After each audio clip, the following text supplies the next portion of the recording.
For most of our country's history, the are instead indoctrinated with anti-religious propaganda, and some are even punished for their religious beliefs, and very, very strongly punished. It's ridiculous.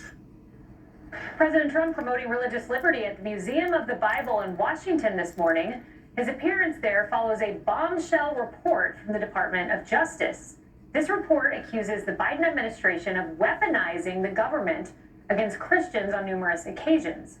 The report finds the previous administration, quote, deprioritized, mishandled, or denied requests for religious exemptions to its COVID-19 mandate.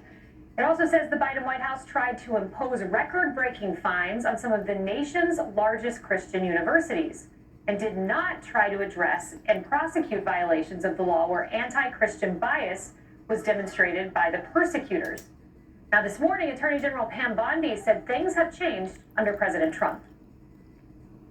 Under his leadership, we have dropped FACE cases against pro-life Christians, stopped the FBI from spying on Catholics,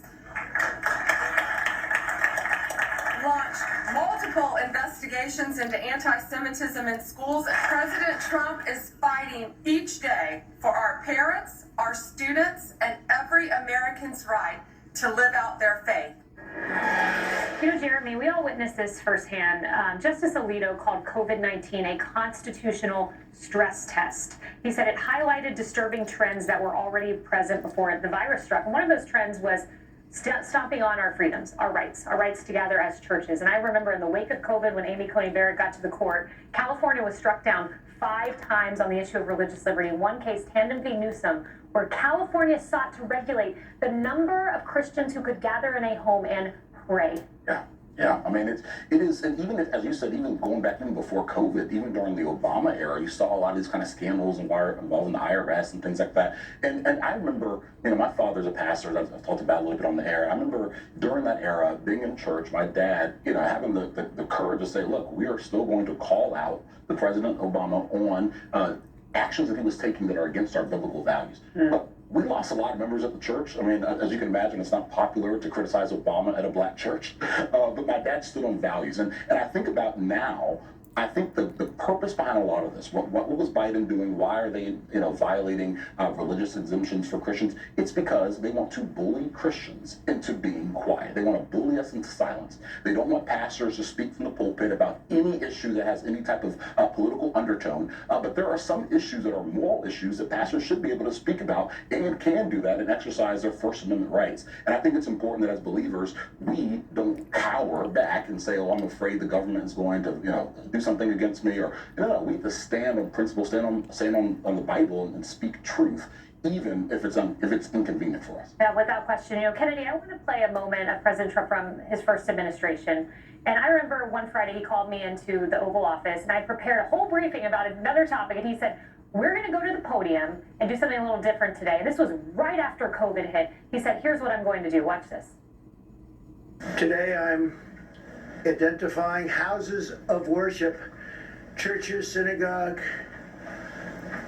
and mosques as essential places that provide essential services. Some governors have deemed liquor stores and abortion clinics as essential, but have left out churches. I call upon governors to allow our churches and places of worship to open right now. The press went nuts, but he stood for the First Amendment even when it was tough. Yeah, but that's a constitutionally protected gathering and expression, and I understand why they wanted to keep the liquor stores open, but they really targeted churches. And it was no surprise when we heard during the Biden administration that one of the FBI field offices had sent out a memo targeting Catholics, the radical traditionalist Catholics who are somehow now a terrorist organization. And Christopher Wray went before Congress and was like, what? I've never heard of such a thing. I'm disgusted. And then, they did a deeper dive, and there was a congressional investigation this year, and they found that yes, in fact, that investigation was wider spread, involved more field offices, And it absolutely, this government agency, this federal law enforcement, was targeting Catholics. And that's the issue a lot of people had. It started in COVID, it took root, and unfortunately blossomed during the Biden administration. And he targeted Catholics, the DOJ did, and Harris, there was a targeting of the pro-life community, and we've talked about it on this couch. I interviewed some of those protesters that President Trump let out in his first few days of office. One of them was William Goodman. Imagine this, the DOJ did not accuse this man of violence. No accusation of violence against William Goodman, but he's sentenced to federal prison, and here's what happened. Was in Bravo unit, it was actually a unit that had been condemned. We went over 2 weeks without toilet paper, and some of the guys mentioned that some of the men who were there with gender dysphoria wearing dresses, they could get mascara, lipstick, and perfume, but we couldn't even get toilet paper or basic needs, so there was a lot of neglect. Yeah, so what's interesting about that, excellent get on that, an interview there, and important because it dovetails into what I was going to bring up. So you've got Christians being called radical because they hold traditional values, those Catholics that you mentioned, Kennedy, yet mutilating the genitals of minors so that their outsides can somehow mimic the confusion and hurt and immature ideas because they are minors yet, so that those two things can go together is absolutely not radical and okay with the left. I mean, it makes absolutely no sense. So you're going to satisfy the whims of people in prison, but not those who are supposed to walk out with the American freedoms that we all have. It is more than hypocritical. It is brainwashing. It is brainwashing an entire country because of a few. And if Democrats think that this is a winning issue for them, if they think they're in the majority, cue the tape every day, all day long of November 2024. Show them that they cannot win on this issue, and they won't. And I like the fact that the president then leaned in today that this is where we are. We're going forward. We're not going to stay stuck where we were because it wasn't right. Yeah, Cheryl, it is quite a juxtaposition. On one hand, let's stomp on the First Amendment rights of millions of Americans. On the other hand, let's go on a grand experiment with America's children and allow them to get mastectomies.